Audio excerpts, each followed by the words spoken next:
Welcome back to my YouTube channel learn Mitra में आप सबका स्वागत है। तो आज इस वीडियो में हम डिस्कस करेंगे प्रीवियस ईयर्स एग्ज़ाम जो पीछे ऑलरेडी आ चुके हैं, पूछे जा चुके हैं क्वेश्चंस कॉमर्स से रिलेटेड। तो यूजीसी नेट कॉमर्स हो, जीपीजीटी कॉमर्स हो, एचपीएससी का कोई भी एग्ज़ाम कॉमर्स रिलेटेड हो, हर एग्ज़ाम के लिए यूजफुल है। तो ये इम्पोर्टेंट होते हैं, कुछ ना कुछ क्वेश्चंस होते हैं जो रिपीट हो सकते हैं, कई आते हैं जो क्वेश्चन नेक्स्ट एग्जाम में भी रिपीट हो जाते हैं, तो कुछ मिलती जुलती इससे रिलेटेड क्वेश्चंस आ जाते हैं कई बार।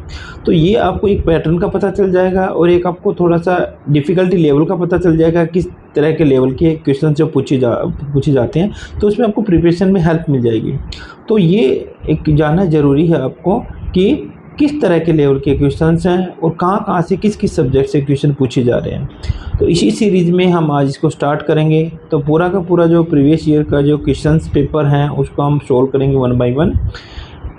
तो हम स्टार्ट करेंगे जुलाई 2018 से। तो सबसे पहले जुलाई 2018 में जो भी क्वेश्चन पूछे गए थे हमारे यूजीसी नेट कॉमर्स में, तो उनको हम डिस्कस करेंगे। वो ये completely not possible to discuss each and every question in a single video, so we have to divide the whole question paper into the 4 or 5 videos. So in the first step, in the first stage, we will discuss only the 20 questions, then in the next video we will discuss next 20 questions. तो आइए start करते हैं और हम discuss करते हैं। इससे आपकी एक लर्निंग भी होगी और आपको आइडिया हो जाएगा किस तरह की क्वेश्चन जो पूछे जाते हैं। तो चलिए स्टार्ट करते हैं वन बाय वन। तो चलिए स्टार्ट करते हैं हम जो प्रीवियस ईयर क्वेश्चन है PYQs हैं वो जुलाई 2018 से हम स्टार्ट करते हैं। तो पहला क्वेश्चन इसमें है, the central bank can significantly influence the saving, investment and consumer spending. तो ये सेविंग की बात कर रहा है, इन्वेस्टमेंट की बात कर रहा है, consumer spending in the economy through which of the following policy. तो कौन सी पॉलिसी में सेविंग, इन्वेस्टमेंट और कंज्यूमर स्पेंडिंग से रिलेटेड जो सेंट्रल बैंक है वो इन्फ्लुएंस करता है। ऑप्शन 1 है फिजिकल पॉलिसी, ऑप्शन 2 है मॉनेटरी पॉलिसी, ऑप्शन 3 है इंडस्ट्रियल पॉलिसी एंड ऑप्शन 4 है एक्सचेंज पॉलिसी। तो कौन सा ऑप्शन हो सकता है इसमें? क्योंकि फिजिकल पॉलिसी में आएगा नहीं, सारा रेवेन्यू वो आता है फिजिकल पॉलिसी में, इंडस्ट्रियल पॉलिसी में इंडस्ट्री से रिलेटेड आता है, फॉरेन एक्सचेंज पॉलिसी में हमारा करेंसी एक्सचेंज या जो FTA वगैरह आता है। तो बच गया कौन सा? Monetary policy. तो right answer is the monetary policy. चलिए चलते हैं सेकेंड क्वेश्चन में। Which of the following is not the characteristics of a capitalism? Capitalism की कौन सी कैरेक्टरिस्टिक्स नहीं है इनमें से? फर्स्ट है, the individuals and associations behave with economic motive of the maximising their profit with least sacrifice और the cost. ये भी ट्रू है। The economy's major means of the production are either owned by the government और their use is controlled by the government. तो capitalism में government से control नहीं होती, not controlled by the government. Produce consumers and employees compete among themselves as the resources and opportunities are limited, so they compete among themselves। तो ये भी right है, correct है। Price, the invisible hand plays a predominant role in the flow of the factors of the production and the consumption। तो ये भी right है। Production consumption की बात करते हैं जब भी हम इसकी बात करते हैं कैपिटलिज्म की। तो इसमें से जो रॉन्ग कौन सा है, ये this is not the part of the capitalism. तो चलिए नेक्स्ट में चलते हैं। तो नेक्स्ट क्वेश्चन हमारा है, which of the following is not the salient feature of the industrial policy development since 1991। तो कौन सा है इनमें से जो डेवलपमेंट पॉलिसी, जो इंडस्ट्रियल पॉलिसी डेवलपमेंट का पार्ट नहीं है, फीचर नहीं है? पहला है, the scope of the private sector has been enormously expanded. Second, public sector has been withdrawing the partially or fully from the several of the enterprises by the divestment। तो divestment है तो public sector है वो withdrawing, partially withdraw और fully कर सकता है from the several of the enterprise by the divestment. तीसरा है, the Indian industry is increasingly export to the foreign competition. ये फॉरेन कंपटीशन की भी बात हुई थी, उसमें डाइवेस्टमेंट की बात हुई थी। एंड तीसरा जो था, the scope of the private sector has been enormously expanded. तो इनॉर्मसली ये भी एक्सपेंड हुआ था प्राइवेट सेक्टर का, इसके अंदर प्राइवेट सेक्टर को भी अपॉर्चुनिटी दी थी, थोड़ी लिबरलाइजेशन दिया था इस में। तो तीनों की दोनों सही हैं। इसमें जो फीचर है, मोनोपोली और dominant position for the public sector in most of the industries and control of the commanding height of the economy by the public sector। तो पब्लिक सेक्टर कभी भी बात नहीं करेगी डोमिनेंट पोजीशन की या मोनोपोली की, तो ये रॉन्ग है। तो हमारा राइट आंसर कौन सा होगा? 4।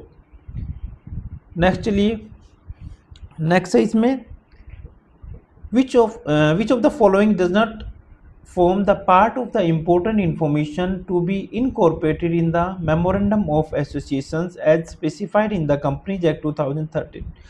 तो इनमें से कौन सा है जो पार्ट नहीं है इंपॉर्टेंट इंफॉर्मेशन का? किसका? मेमोरेंडम ऑफ एसोसिएशन का। The name of the company and the state in which it is situated, ये भी मेंशन होता है मेमोरेंडम ऑफ एमओए में। The objects for which the company is propose to be incorporated, तो objective भी हमें लिखना होता है। The rules regulations and bylaws for the internal management of the company, तो जहाँ पे इंटरनल मैनेजमेंट है तो इंटरनल मैनेजमेंट ये सब इसमें नहीं होता, एमओए में नहीं होता ये मेमोरेंडम ऑफ एसोसिएशन में। The liability of the members of the company weather limited और अनलिमिटेड, तो ये भी सही है।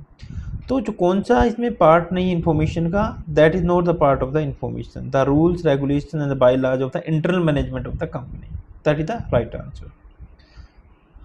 अब फिफ्थ क्वेश्चन है, इसमें असर्शन और रीजनिंग वाले स्टार्ट हो गए। तो असर्शन दिया हुआ हमें, the volume of the imports tend to be very high when there is a conjuncture of the high rate of the economic growth and a sharp fall in the relative price of the imports and vice versa। Reason क्या दिया है? High rate of growth ceteris paribus is associated with rise in the imports and increase in the imports। ceteris paribus is associated with a fall in the relative price of the imports। तो इसमें option दे रखे हैं, both A and R R correct and R is the right explanation of A. Option 2 है, both A and R correct but R is not the right explanation of A. Third, A is the correct but R is not correct. Fourth है, R is correct and A is not correct. तो which option is the correct in that?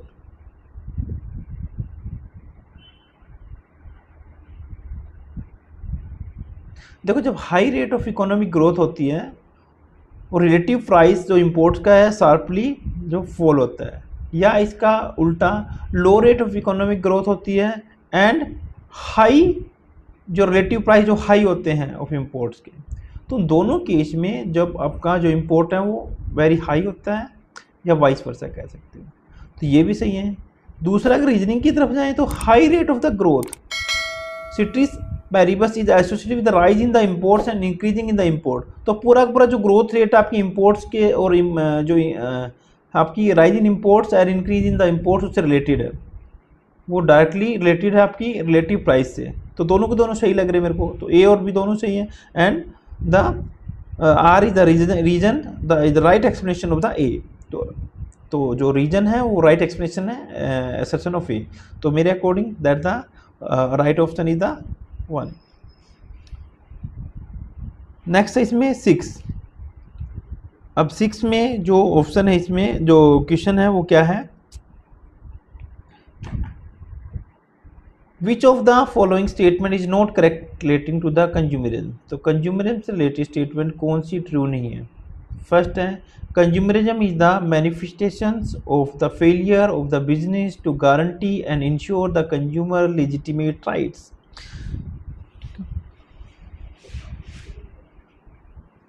The government does not have any role in the consumer protection as it is the part of the business organization alone.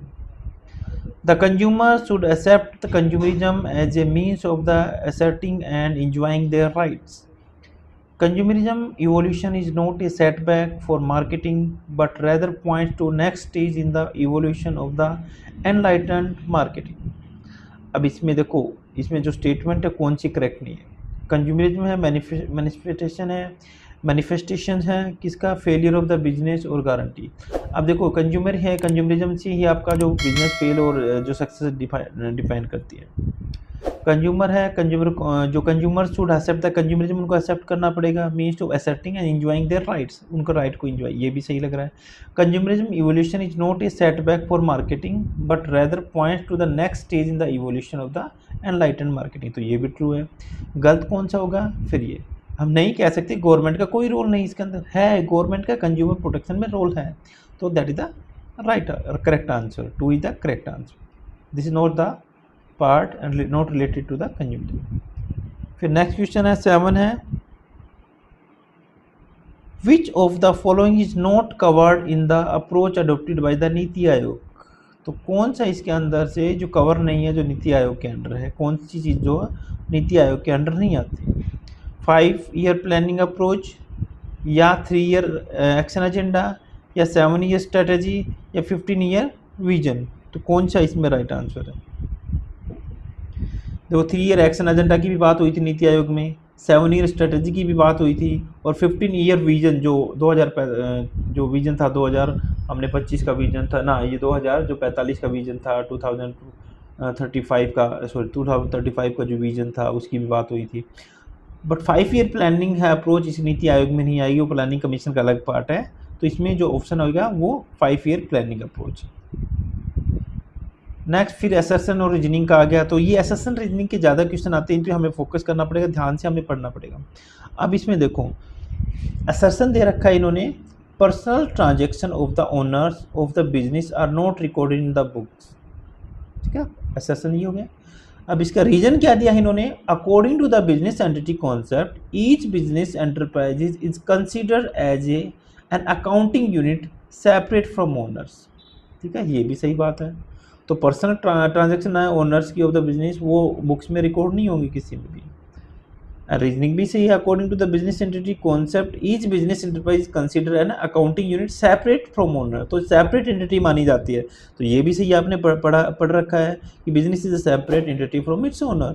तो दोनों सही है, दोनों के दोनों चीज़ें हैं। और इसका एक्सप्लेनेशन दे रही है अच्छे से, असेसन का एक्सप्लेनेशन भी दे रही है अच्छे से। तो मेरे अकॉर्डिंग तो दोनों सही हैं, both A and R the correct and R is the correct explanation. तो that is the right answer.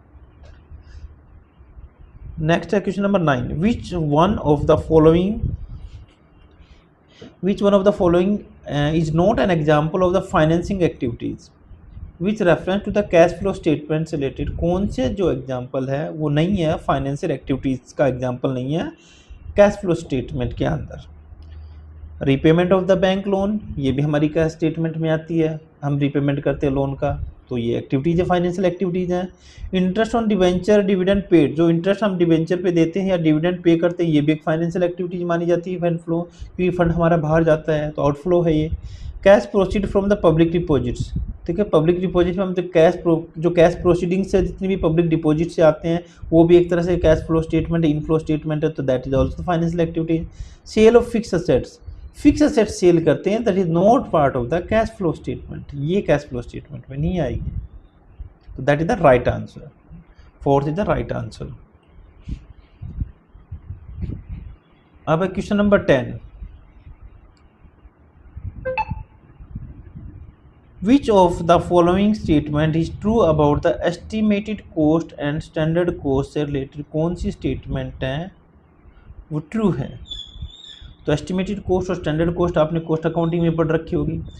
तो standard cost are based on scientific analysis and engineering studies while estimated cost are based on the historical cost। अब यहाँ पे engineering study है, मेरे को नहीं लगता करेक्ट है ये। अब estimated cost based on the historical cost, तो एस्टिमेटेड कोस्ट है वो बेस्ड होती हैं, और जो स्टैंडर्ड कोस्ट है वो इंजीनियरिंग स्टडी से रिलेटेड है। तो ये स्पेसिफिक कोई साइंटिफिक एनालिसिस नहीं है, इंजीनियरिंग स्टडीज नहीं है ये पहली बात तो ये। दूसरा, standard cost emphasis is on what cost will be while estimated cost emphasis on what cost should be, ये भी गलत है, दोनों के दोनों कॉन्सेप्ट गलत हैं।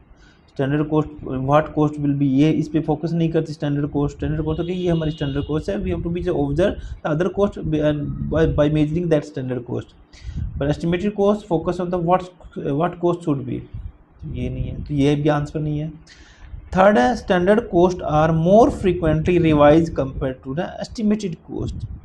तो इसमें जो ये स्टैंडर्ड कोस्ट है वो मोर फ्रीक्वेंटली रिवाइज, तो जब स्टैंडर्ड कोस्ट रिवाइज होती रहती है, हम स्टैंडर्ड कोस्ट को चेंज करते रहते हैं, more frank revise compare to the estimated cost. तो एस्टिमेटेड कॉस्ट रिवाइज नहीं होती बट स्टैंडर्ड कॉस्ट रिवाइज होती रहती है। तो that is the right according to me. So third option right है, estimated cost are more stable than the standard cost. ना, ये गलत है। तो ये जो राइट आंसर इसका थर्ड आएगा। नेक्स्ट क्वेश्चन है, which one of the following statement is not true. इनमें से कौन सी जो स्टेटमेंट है ट्रू नहीं है। An expenditure intended to benefit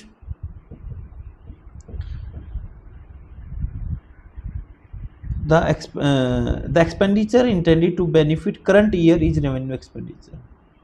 तो इसमें कहा था an expenditure intended to benefit current year is revenue expenditure. क्या वो रेवेन्यू एक्सपेंडिचर है जो बेनिफिट हम करंट ईयर में, उस एक्सपेंडिचर जो भी हमें हुआ है उसका बेनिफिट करंट ईयर में लिए किया, बेनिफिट ले रहे हैं करंट ईयर में, क्या वो रेवेन्यू एक्सपेंडिचर है। या फिर option B, amount paid for acquiring goodwill is capital expenditure. क्या जो अमाउंट पे की हमने गुडविल को एक्वायर करने के लिए वो कैपिटल एक्सपेंडिचर है। तीसरा, wages paid for installation of a new machine is usually debited to wages account. तो क्या वेज पे करते हो कोई मशीनरी की इंस्टॉलेशन पे, तो वो क्या वेजेस अकाउंट में डेबिट होती है? नहीं, वेजेस अकाउंट में डेबिट नहीं होती। और अमाउंट पे एक्वायरिंग गुडविल के लिए हम अमाउंट जो खर्च करते हैं गुडविल के लिए वो भी कैपिटल एक्सपेंडिचर नहीं होता। Revenue expenditure is not intended to benefit future period. तो जो रेवेन्यू एक्सपेंडिचर है वो उसका बेनिफिट फ्यूचर पीरियड में नहीं मिलता है। ठीक है, तो ये सही आपने पढ़ा होगा, जो रेवेन्यू एक्सपेंडिचर होता है that is not for the future period, that is for current year, current period के लिए। तो that is the right answer, 4 is the right answer. Next question है, X limited the forfeited 20 shares of 10 rupees each. ₹8 will called up on which John had paid application and allotment money of 5 per share। 5 रुपये के हिसाब से उन्हें application allotment में money है वो उन्होंने पे किया है। 15 share were reissue to Parker as fully paid up of ₹6 per share. 15 shares हैं वो इशू कर दिया किसको? पार्कर को, 6 रुपये पर शेयर के हिसाब से। What is the balance in the share forfeiture account. Share forfeiture account में कितना बैलेंस हो गया after the relevant amount has been transfer to the capital reserve account. तो ये थोड़ा टेक्निकल है, ये आपको करना पड़ेगा। आपको पहले फॉरफीचर ऑफ शेयर है या जो अकाउंट है वो आपको करना पड़ेगा। तो इसमें आपको ये कैलकुलेट करना पड़ेगा कितना शेयर है फॉरफीचर अकाउंट में ट्रांसफ़र करना पड़ेगा। तो इसमें आपको कैलकुलेट करने की ज़रूरत है। अब इसमें आप कर सकते हो, देखो फॉरफीचर है 20 शेयर्स हैं, वो 10 रुपये का एक था, तो 200 रुपये हो गए, 8 कोल्ड अप हो गए उसके अंदर से हैं। ठीक है, on which the John had paid the application allotment money of the 5 पर शेयर। तो 5 पर शेयर उन्होंने ऑलरेडी पे कर दिया था। ठीक है, तो 5 पर शेयर हैं तो एक शेयर की उसने 10 रुपये थी, तो 5 पर शेयर के हिसाब से पे किया था कितना? 20 शेयर। तो 100 तो ये हो गया इनके। 15 शेयर पर रीइश्यू टू पार्कर 6 के हिसाब से किए तो 90 ये हो गए।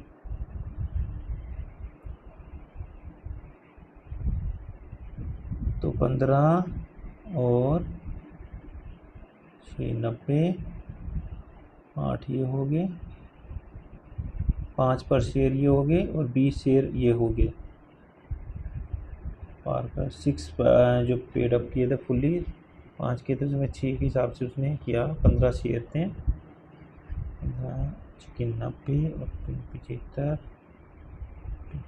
था उसकी जगह। तो 15 का यहाँ बेनिफिट हो गया और 10 पे 5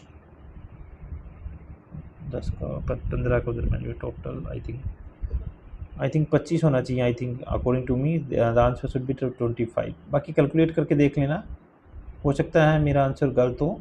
आप कैलकुलेट करोगे तो इसमें 25 इसका आएगा। एक बार ट्राई कर लेना कैलकुलेट करके इसको फॉरफीचर अकाउंट का। अब नेक्स्ट है 13 नंबर क्वेश्चन है। इसमें X and Y sharing the profit in the ratio of the 7 और 3 के रेशियो में उन्होंने शेयर किया है। एडमिट जेड, उनको जेड को उसमें एडमिट किया है 4:3 में या 3/7 में कह सकते हो इसमें। Share in the new firm in which he takes 2/7 from X and 1/7 from Y, the new ratio of the X and Y and Z will be. तो इसको आपको करना पड़ेगा, जितने भी शेयर के XYZ करके आपको इसमें कैलकुलेट करना पड़ेगा। तो कैलकुलेट करके आप इसको देखना पड़ेगा, क्योंकि इसमें आप कैलकुलेट करोगे तो इसमें अब 7:3 उसको जेड को एडमिट किया है, तो एक्स का 7 था, वाई का 3 था, और फिर प्लस वाई जेड आया उसमें, उसका 3/7 शेयर है in the new firm in which he takes 2/7 from X. 2/7 उन्होंने एक्स से लिया है, तो 7 का 2/7 करना आपको। फिर और 1/7 फ्रॉम वाई, तो वाई से 1/7 लिया है, तो उसका 1/7 लेस करना हमें 3 इंटू 1/7, तो उतना करके और वो 3 में से माइनस करना है। फिर टोटल दोबारा रेशियो निकालना है इसका, तो कैलकुलेट करना। वैसे आंसर बता देता हूँ इसका क्या है, इसका है 4 आंसर है। उसके बाद हमारा आता है नेक्स्ट में जो 40 नंबर आता है, असर्शन और रीजनिंग का आता है, तो वो है a high operating ratio indicate a favourable position. क्या ऑपरेटिंग रेशियो ज़्यादा हो जाता था, क्या फेवरेबल पोजीशन हो जाती है कंपनी की। दूसरा रीजनिंग क्या, a high operating ratio leaves a high margin to meet non operating expenses. तो एक हाई ऑपरेटिंग रेशियो है, क्या high margin leaves the high margin to meet non operating expenses को पूरा करने के लिए क्या वो हाई मार्जिन क्रिएट करता है। तो मेरे को तो हाई ऑपरेटिंग रेशियो होने का मतलब ये नहीं कि आपकी पोजीशन फेवरेबल हो जाएगी कंपनी की, मेरे को नहीं लगता ये हाई ऑपरेटिंग रेशियो लीव जो high margin, high operating ratio margin leave नहीं करता जो ऑपरेटिंग एक्सपेंसेस के लिए पूरी हो जाए। ये दोनों मेरे को गलत लगती हैं। तो मेरे अकॉर्डिंग तो both A and R incorrect. फिर 15 है, क्वेश्चन नंबर 15 है। इसमें क्या है कि दो स्टेटमेंट दी गई है, असर्शन और रीजनिंग की है। Accounting profit is A surplus of the total revenue over and above all paid up cost including the both manufacturing and the overhead expenses. तो अकाउंटिंग प्रॉफिट है वो सरप्लस होता है of the total revenue over the above all paid up cost. सारी की सारी cost paid up करने के बाद जो एक्सेस में रेवेन्यू बच जाता है वो सरप्लस होता है, including both manufacturing and overhead, दोनों के दोनों इसमें इंक्लूड करते हैं, ओवरहेड एक्सपेंसेस और मैन्युफैक्चरिंग सारी कॉस्ट रेवेन्यू में से निकालते हैं, उसके बाद जो बच गया वो सरप्लस होता है। ये तो करेक्ट है। इकोनॉमिक और pure profit is a residual left after the all contractual cost have been meet. जब सारी कॉन्ट्रेक्चुअल कॉस्ट हमारी पूरी हो जाती हैं, including the transfer cost of the management, insurable risk, depreciation, payment to the share holder sufficient to maintain the invest at its current level. तो सारी कुछ हम वो मेंटेन भी करते हैं बैलेंस जो इन्वेस्टमेंट के लिए चाहिए करंट लेवल पे, और सारी की सारी कॉस्ट निकाल देते हैं, कॉन्ट्रेक्चुअल कॉस्ट होगी, ट्रांसपोर्टेशन कॉस्ट, सब कुछ निकालने के बाद जो बचता है वो प्योर प्रॉफिट बचता है। इकोनॉमिक और pure profit is a residual, उसके बाद जो रेजिडुअल बचता है वो हमारा प्योर प्रॉफिट होता है, या आप सरप्लस कह सकते हो।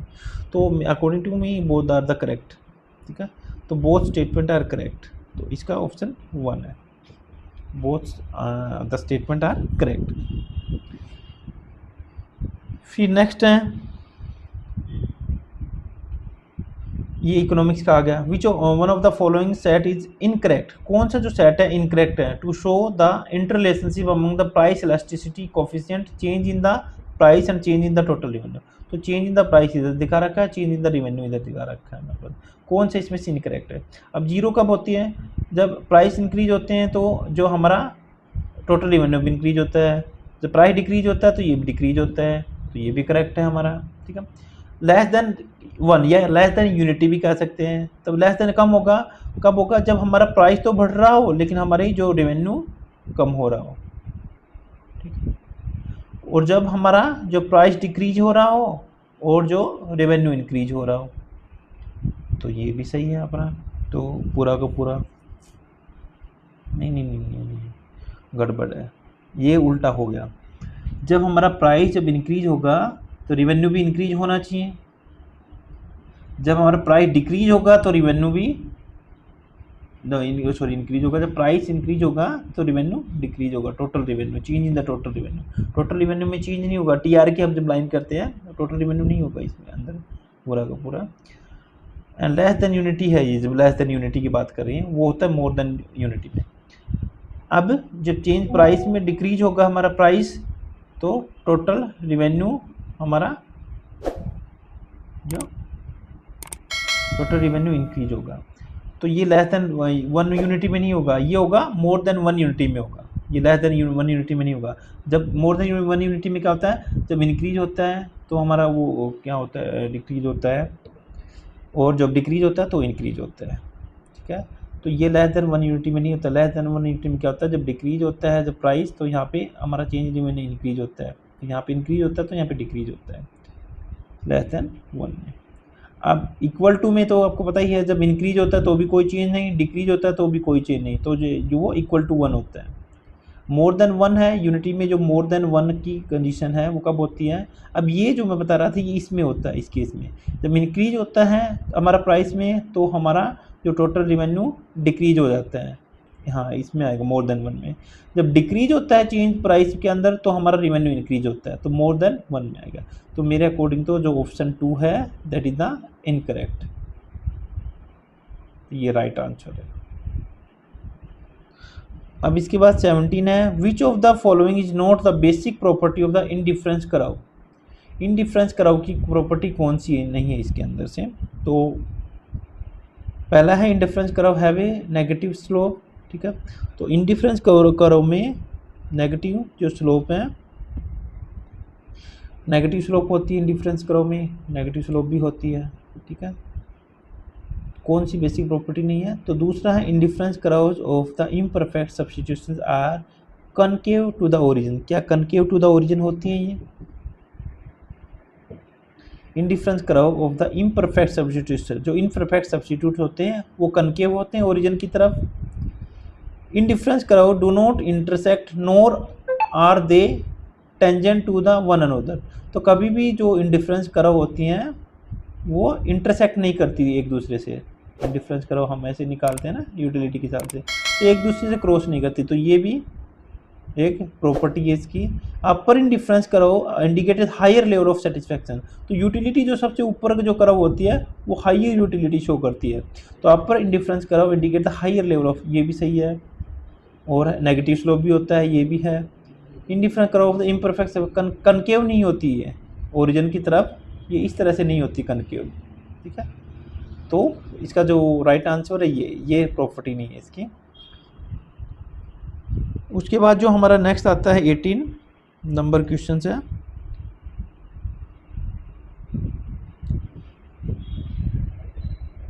ये है when labour is plotted on x axis and capital is plotted. अब यहाँ पे हमने लेबर एल कर दिया, वाई एक्सिस पे हमने कर दी, कैपिटल को हम के से डिनोट कर लेते हैं। ठीक है, नहीं लेबर यहाँ पे है, सॉरी ठीक है। And plotted on the Y axis and an isoquant is prepare. तो एक आइसो क्वांट प्रिपेयर करते हैं। Then which of the following statement are false. इनमें से कौन सी जो स्टेटमेंट है वो फॉल्स है। Marginal rate of technical substitution. ठीक है, जो मार्जिनल MRTS आती है, marginal rate of technical substitution of labour for capital. Capital की जो लेबर है is equal to the slope of the isoquant. तो आइसोकेंट का जो स्लोप है उसके इक्वल होती है ये या नहीं, ये आइसोकेंट इक्वल होती है, हमने पढ़ा है इसमें। Marginal rate of technical substitution of the labour for the capital is equal to change in the units of capital divided by the change in the units of labor। Equal होती है, जितनी आप चेंज कैपिटल में करते हो उतनी आपकी जो चेंज लेबर के अंदर जो चेंज होती है, जो चेंज होगी, जितना है लेबर में चेंज करोगे capital divided equal, capital is equal to change in the units, उतना यूनिट्स पे चेंज होगा। ये भी सही है। नहीं सॉरी, ये सही नहीं है। Equal to change in the units of the capital divided by change in the, नहीं इक्वल नहीं होती, इक्वल टू चेंज नहीं होती, नहीं सॉरी फॉर दैट। तो इसमें तीसरा है marginal rate of technical substitution of the labour for capital.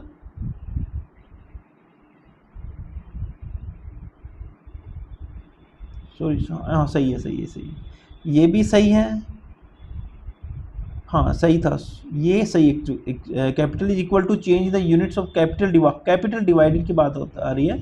जो कैपिटल डिवाइड होती है change in the units of the labour, जितनी यूनिट्स हम लेबर में चेंज कर देंगे उतनी ही जो कैपिटल की जो चेंज होगी यूनिट्स उसके इक्वल होता है। अब दिमाग में आया, marginal rate of technical substitution of the labour for capital is the ratio of the marginal productivity of capital to marginal productivity of the labour.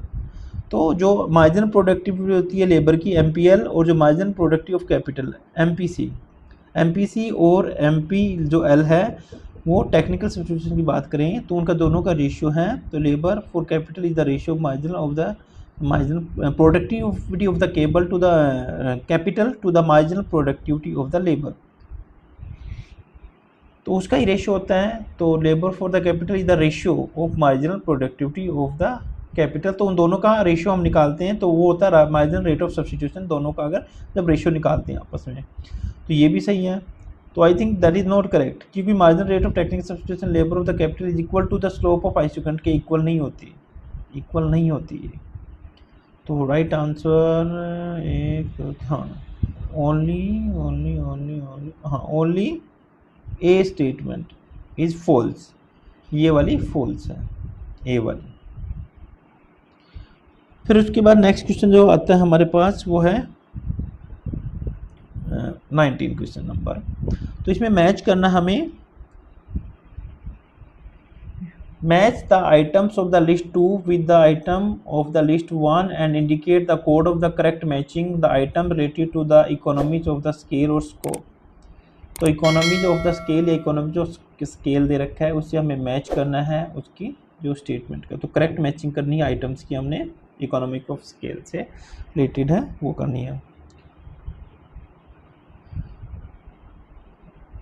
तो इसमें देखो आंसर क्या होगा, पढ़ो इसको। इकोनॉमिक ऑफ स्केल है, arise with the lower average cost of manufacturing a product when 2 complementary products are produced by a single firm. दूसरा है mean lowering of the cost of production by the producing in bulk. Arise when cost per unit depend on the size of the firm. Arise when cost per unit depends on the size of the industry, not the firm. तो इसमें क्या list one में क्या है, economic of scale, internal economies, external economies, economic of scope ये दे रखे हैं। हमने मैच करना है इसमें प्रॉपर तरीके से।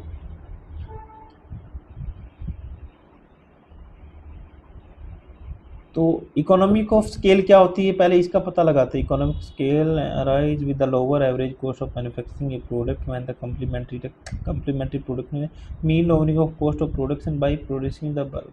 हाँ ये होता है इकोनॉमिक स्केल। क्या कहता है कि जितना ज़्यादा आप बढ़ाओगे उतनी पर यूनिट कॉस्ट आपकी कम होगी।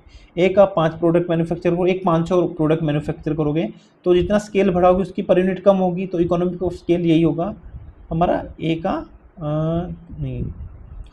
ए का दूसरा। तो ए का हमने दूसरा फाइंड आउट कर लिया। अब ए का दूसरा इसमें देख लो कौन कौन से, या तो ये हो सकता है या ये हो सकता है। अब बी का देखते हैं, इंटरनल इकोनॉमीज क्या होती है, क्या ये हो सकती है arise when the cost per unit depends on the size of the industry not the firm. Arise when cost per unit depends on the size of the firm. तो ये इंटरनल बात करते हैं, देखो कॉस्ट पर यूनिट है या size of the firm है, that is internally. तो जो कॉस्ट है जब अराइज होती है वो पर यूनिट के हिसाब से वो डिपेंड करती है आपकी फर्म की साइज़ क्या है।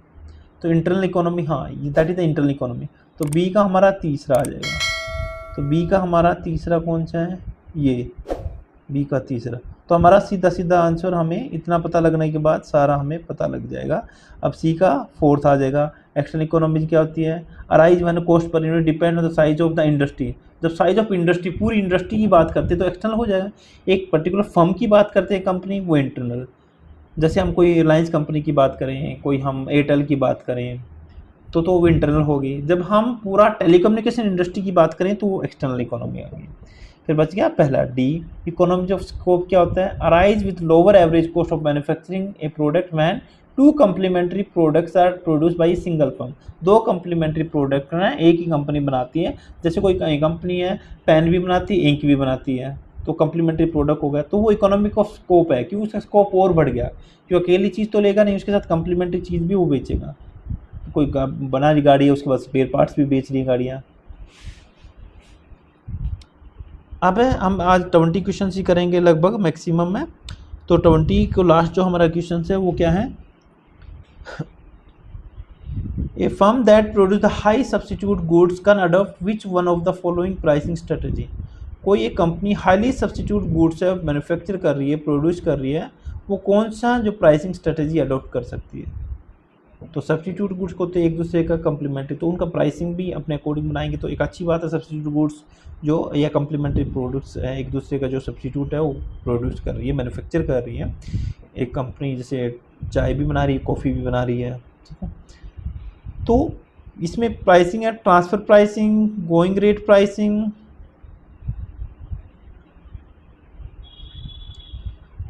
Product bundling, full cost pricing. तो ट्रांसफ़र प्राइसिंग भी नहीं इसमें अडॉप्ट कर सकते। गोइंग रेट प्राइसिंग तो ये होता है भाई जो जा रहा है जिस हिसाब से हम प्राइस चेंज करते रहते हैं, गोइंग रेट भी चलता रहेगा। गोइंग रेट में जैसे हम टिकटिंग बुक करते हैं एरोप्लेन की, जो कई बार सीजन पे रेट हाई हो जाता है, सीजन ऑफ सीजन होता है जब कम हो जाता है रेट उनका। प्रोडक्ट बंडलिंग वो होता है, तो 5-6 जो प्रोडक्ट है हम बंडल करके बेचते हैं, तो ये भी एप्लीकेबल नहीं हुआ। तो ये फुल कॉस्ट प्राइसिंग ही कर सकते हैं हम, फुल कॉस्ट उसमें करेंगे प्राइसिंग। जो सब्स्टिट्यूट कर रहे हैं तो वो नहीं तो वो दूसरी चीज़ ले लेगा, वो नहीं है तो उसके सब्स्टिट्यूट दूसरी चीज़ कर ले लेगा। तो उसमें फुल कॉस्ट प्राइसिंग हम मेथड यूज करते हैं इसके अंदर। तो that is the right answer. तो यही था आज के लिए। तो नेक्स्ट जो 20 क्वेश्चन हम नेक्स्ट लेक्चर में करेंगे। तो जितने भी जो प्रैक्टिकल रह गए हैं उनको एक बार सोल्व करके देख लेना, क्योंकि due to the limitation of the time, तो and that's why I am not able to solve each and every जो प्रैक्टिकल क्वेश्चन और न्यूमेरिकल क्वेश्चन। जो 2-3 जो न्यूमेरिकल क्वेश्चन आए हैं वो कैलकुलेट करके देख लेना, और उसमें कुछ आंसर जो मैंने बताया है हो सकता है वही आंसर हो, नहीं हो तो आप कमेंट में करके मेरे को बता सकते हो और आप उसको सोल्व करके देख सकते हो। तो sorry for inconvenience because of the time limitations, I'm not able to solve the questions. But additionally, I will provide you the solutions in the comment box or on my websites, or you can just check my website easynotes4u.com, उस पर मैं डाल दूंगा इसके solutions हैं वो। तो आप इसमें प्रैक्टिस करते रहिए, हो सकता है इसमें आपको बहुत सारी चीज़ें हैं जो समझ में आ गई हों या न्यू आपने सीखी हों, वो नेक्स्ट लेक्चर में आप कमेंट करके बता सकते हो कि वो किस टॉपिक पे हम बनाएं। और साथ के साथ आप इसमें कमेंट में पूछ सकते हो कुछ आपका डाउट है या कोई क्वेरीज हैं, यू कैन आस्क। और please subscribe my YouTube channel, ज़्यादा से ज़्यादा सब्सक्राइब कीजिए, शेयर कीजिए, लाइक कीजिए, कमेंट कीजिए। तो बने रहिए मेरे साथ, बने रहिए लर्न मित्रा के साथ, बहुत सारे और लर्निंग अपॉर्चुनिटी आएंगी और आप लर्न करते रहिए।